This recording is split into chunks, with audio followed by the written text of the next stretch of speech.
Hello दोस्तों, आपका स्वागत है हैशटैग सक्सेस विद दीपक में।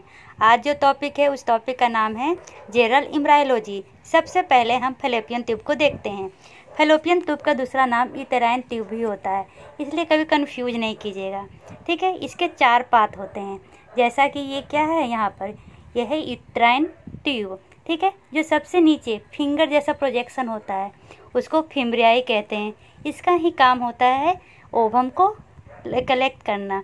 ये सक करता है, जब ओवरी रिलीज करेगा तो ये फिम्ब्री क्या करेगा, ओवम को ऐसे पकड़ लेगा। ठीक है, दूसरा पार्ट है जिसको कहते हैं इनफंडिबुलम, तीसरा एम्पूला, चौथा स्टमस। एम्पूला ही मेन साइट होता है जहाँ पर फर्टिलाइजेशन होता है। यहाँ तक तो समझ गए।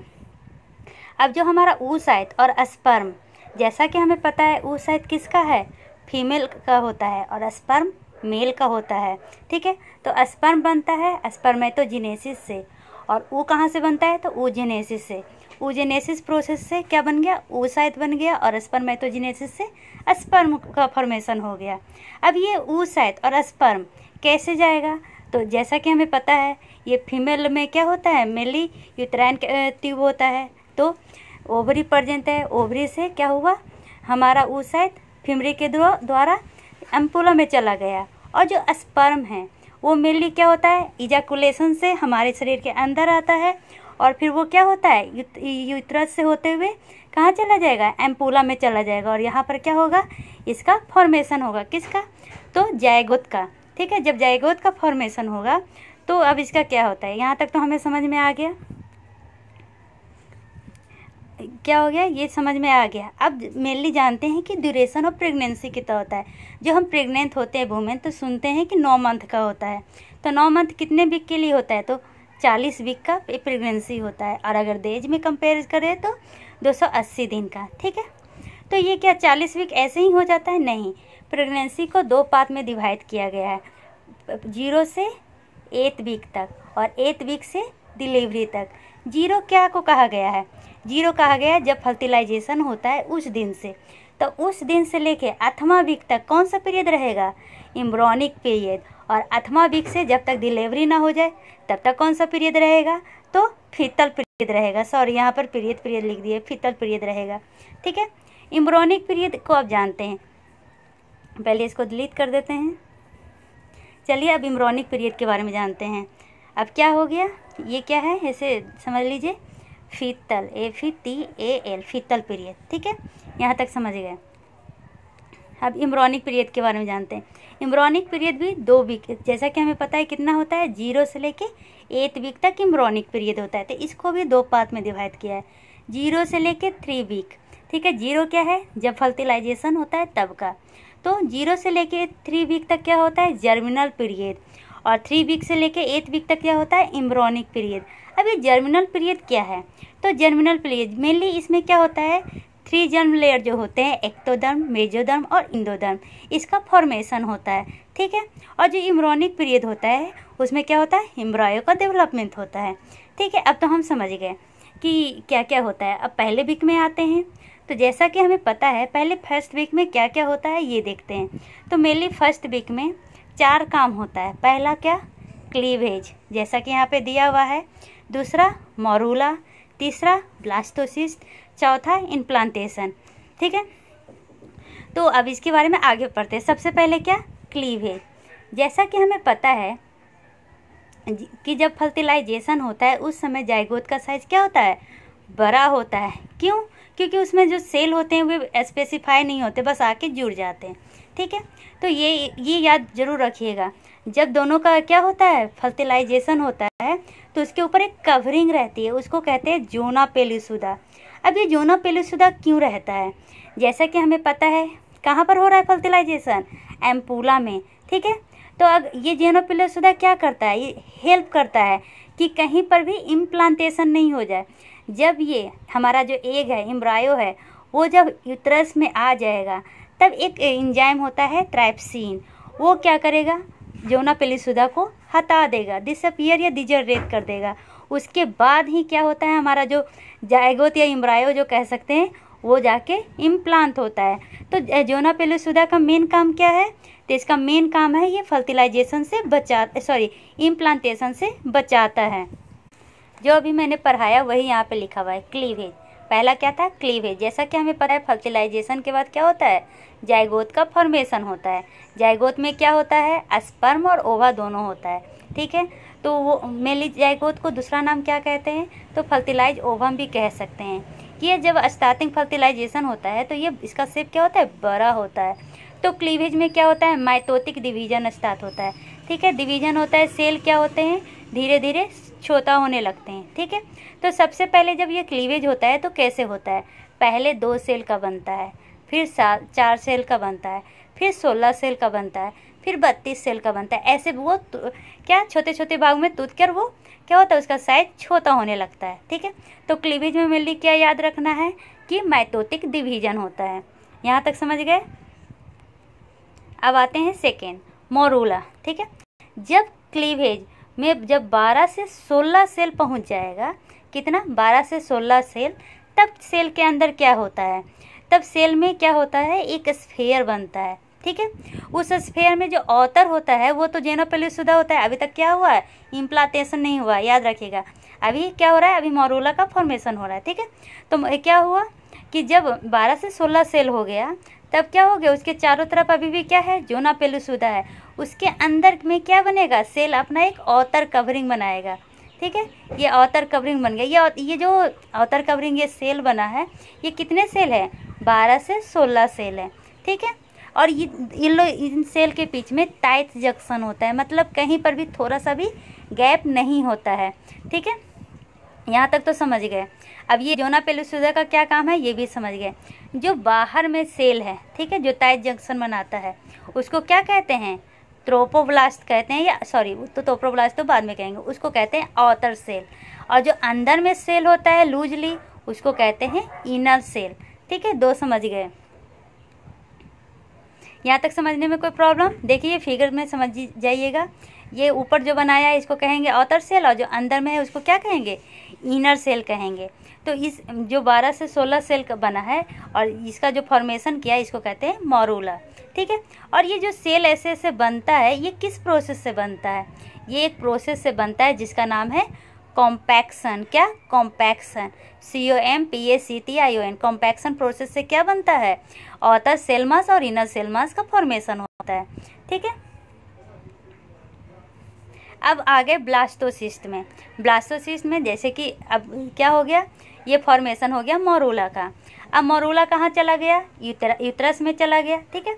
यूट्रस में जब मोरूला आता है तो इसका जो जोना पेलुसुदा है वो ट्रिप्सिन एंजाइम की मदद से क्या हो जाता है? डीजनरेट हो जाता है। यहाँ तक तो बताया था कि यूट्रस में क्या होता है? इसका इम्प्लांटेशन होता है। इम्प्लांटेशन मतलब क्या होता है? इम्प्लांटेशन मतलब कुछ ज़्यादा मत समझिए। जो हमारा ये जाइगोट है इसका क्या हो जाना? यूट्रस के अंदर क्या हो जाना? अटैच हो जाना, ठीक है। तो इसी को कहते हैं इम्प्लांटेशन। तो इम्प्लांटेशन में के पहले क्या हुआ? जोना पेलुसुदा गायब हो गया, ठीक है। तो अब इसमें क्या हो गया? जो यूट्रस के अंदर एक कैविटी होता है जिसको यूट्राइन मिल्क कहते हैं, वो अब क्या करने लगेगा? अब ये इसके अंदर जाने लगेगा। किसके अंदर? आउटर सेल मास से अंदर में जाने लगेगा। अब ये अंदर चला गया। इसके अंदर क्या था? इनर सेल मास था। वो इनर सेल मास क्या होगा? एक तरफ मूव हो जाएगा, ठीक है। और ये ऐसे अटैच हो जाएगा। इसका क्लियर पिक्चर बताती हूँ।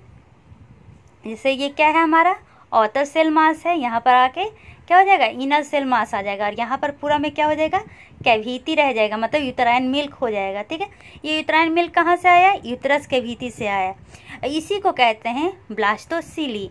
क्या? ब्लास्टोसीली, ब्लास्टोसीली, ठीक है। और ये इस समय कितने सेल स्टेज होते हैं? क्योंकि क्लीवेज तो हो रहा है, क्लीवेज पूरे प्रोसेस में चल रहा है, तो इसको कहते हैं, इसमें जो सेल है वो है 32 से 64 सेल हैं, ठीक है। यहाँ तक समझ में आ गया। अब तो ब्लास्टोसिस्ट होता क्या है? तो यही मोरूला प्लस ब्लास्टोसील क्या कहलाएगा? ब्लास्टोसिस्ट कहलाएगा। यहाँ तक समझ में आ गया होगा। चलिए एक और रिवीजन करते हैं। सबसे पहले क्या था? स्पर्म, जो स्पर्मेटोजेनेसिस से आया, शायद जो ऊजेनेसिस से आया, दोनों का क्या हो गया? फर्टिलाइजेशन हो गया और जाइगोट बन गया, ठीक है। जाइगोट का फॉर्मेशन हो गया। स्टार्टिंग में क्या होता है? जाइगोट का साइज बड़ा होता है। ठीक है, तो इसमें मेनली 4 प्रोसेस होता है, वो 4 प्रोसेस बाद में जानते हैं। पहले जाइगोट का फॉर्मेशन होता कहाँ पे है, तो हम जानते हैं किसमें, फैलोपियन ट्यूब के एम्पूला में होता है। ठीक है, अब इसका फॉर्मेशन हो गया। फॉर्मेशन होने के बाद क्या होता है, अभी भी जब फॉर्मेशन हुआ तो उसके ऊपर एक कवरिंग होता है। मान लीजिए ये जाइगोट है, इसके ऊपर एक कवरिंग होता है जोना पेलुसुदा, जो इसको फर्टिलाइजेशन से इम्प्लांटेशन से बचाता है। ये जोना पेलुसुदा डिजनरेट हो जाता है जब जो ये हमारा क्या है, एम्ब्रायो या जाइगोट कह सकते हैं, वो जब यूट्रस में पहुंच जाता है तो यूट्रस कैविटी एक एंजाइम सेक्रेट करती है जिसका नाम है ट्रिप्सिन। वो क्या करता है, जोना पेलुसुदा को डिजनरेट कर देता है। ठीक है, यहाँ तक समझ गए। अब आते हैं फर्स्ट वीक में। तो फर्स्ट वीक में मेनली 4 प्रोसेस होता है, क्लीवेज, मोरूला का फॉर्मेशन, ब्लास्टोसिस्ट का फॉर्मेशन और इम्प्लांटेशन। ठीक है, तो सबसे पहले हम आते हैं कैसे, क्लीवेज से। तो क्लीवेज में हमने क्या देखा, जैसा कि हमें पता है जब जाइगोट बनता है तो उसका साइज क्या होता है, बड़ा होता है।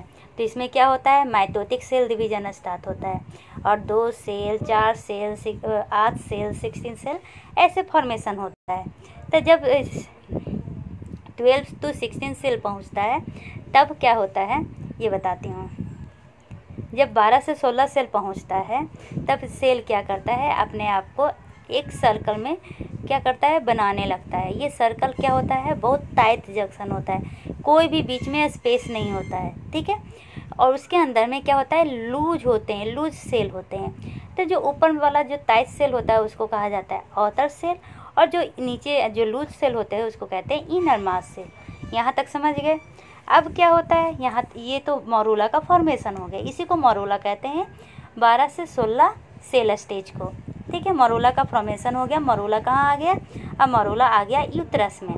ठीक है, मोरूला यूट्रस में आ गया। अब जोना पेलुसुदा क्या हो गया, डिजनरेट हो गया। ठीक है, कैसे, तो ट्रिप्सिन की मदद से। अब तो आउटर में क्या है, हमारा आउटर सेल है और अंदर में इनर सेल मास है। यहाँ तक तो समझ गए। अब क्या है, जो यूट्रस में एक मिल्क होता है जिसको यूट्राइन मिल्क कहते हैं, वो अब अंदर जाना स्टार्ट कर देगा। अंदर जाएगा तो अब क्या करेगा, तो जो हमारा इनर सेल मास है उसको एक कॉर्नर में ये क्या कर देगा, भेज देगा और बाहर में पूरा अपना स्पेस ले लेगा। तो ये जो स्पेस है जहाँ पर फ्लूइड फील्ड होता है उसको कहते हैं ब्लास्टोसील, COLE। ठीक है, तो ब्लास्टोसील कहते हैं। देखिए यहाँ पर लिखा हुआ है, ये ब्लास्टोसील कहते हैं। ठीक है, अब ये ब्लास्टोसील प्लस मोरूला क्या बनाएगा, ब्लास्टोसिस्ट बनाएगा, यहाँ पर लिखा हुआ है। ठीक है, ब्लास्टोसिस्ट तक तो कोई भी प्रॉब्लम नहीं आया। अब क्या कह रहा है कि सबसे पहले नेमिंग करते हैं, याद रखिएगा नेमिंग, इस पिक्चर को हम कर रहे हैं। ठीक है, जो ऊपर वाला सेल मास था उसको कहते हैं ट्रोफोब्लास्ट, और जो अंदर में सेल मास था उसको कहते हैं इनर मास या एम्ब्रायोब्लास्ट। तो आप सोचेंगे ना कि ट्रोफोब्लास्ट क्यों नाम रखा गया आउटर सेल को, और इनर सेल को एम्ब्रायोब्लास्ट क्यों नाम रखा गया। ट्रोफो को क्या मतलब होता है, न्यूट्रिशन। जो हमारा ट्रोफोब्लास्ट है वो बाद में क्या का फॉर्मेशन करता है, कोरियन का और प्लासेंटा का। कोरियन और प्लासेंटा एक ऐसा लेयर है जो हमारे एम्ब्रायो को न्यूट्रिशन प्रोवाइड करता है, खाना प्रोवाइड करता है, इसलिए इस लेयर का नाम लिखा गया ट्रोफोब्लास्ट। ठीक है, अब इनर मास सेल को एम्ब्रायोब्लास्ट क्यों कहा गया, तो इनर मास सेल को एम्ब्रायोब्लास्ट इसलिए क्या कहा गया क्योंकि ये बाद में जाके एम्ब्रायो का फॉर्मेशन करता है। तो आपको ये समझ में आ गया कि ट्रोफोब्लास्ट का ट्रोफोब्लास्ट नाम क्यों रखा गया, इनर सेल मास को एम्ब्रायोब्लास्ट क्यों रखा गया। ठीक है, अब ट्रोफोब्लास्ट में आते हैं, एक और चीज़ उससे पहले। ठीक है, देखिए ये हमारा क्या है, ट्रोफोब्लास्ट है, ये हमारा क्या है, इनर सेल मास है। तो जहाँ पर ट्रोफोब्लास्ट और इनर सेल मास अटैच हुआ है उस पॉइंट को क्या कहा गया है, तो उस पॉइंट को कहा गया है पोलर, याद रखिएगा, पोलर ट्रोफोब्लास्ट। और जहाँ पर अटैचमेंट नहीं है, मतलब रिमेनिंग ट्रोफोब्लास्ट को क्या नाम लिखा गया है, मूरल ट्रोफोब्लास्ट। मतलब ट्रोफोब्लास्ट कितने तरह के हुए, ट्रोफोब्लास्ट 2 तरह के हुए, एक हो गए मूरल ट्रोफोब्लास्ट, एक हो गया पोलर ट्रोफोब्लास्ट। यहाँ पे ट्रोफो इक्टोडर्म क्यों कहा गया है, क्योंकि वो बाहर का लेयर है, इसलिए इक्टोडर्म भी कह सकते हैं, या ट्रोफोब्लास्ट से भी काम चलाया जा सकता है। तब पोलर ट्रोफोब्लास्ट जहाँ पर इनर सेल मास अटैच है, देखिए यहाँ पर, ठीक है, यहाँ से यहाँ तक, और जहाँ पर इनर सेल मास अटैच नहीं है उसको क्या कहेंगे, मूरल ट्रोफोब्लास्ट। समझने में कोई प्रॉब्लम। अब चलिए आगे बढ़ते हैं, क्या कह रहा है कि अब क्या है, यूट्राइन कैविटी रेडी हो गया। किस लिए? तो पूरी तरह वो फर्टिलाइज हो गया क्योंकि जोना पेलुसुदा हट गया।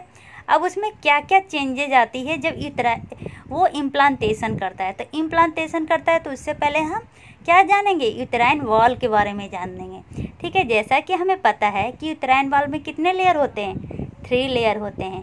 ऑथर को क्या कहते हैं, पेरीमेट्रियम, मायोमेट्रियम और इंडोमेट्रियम।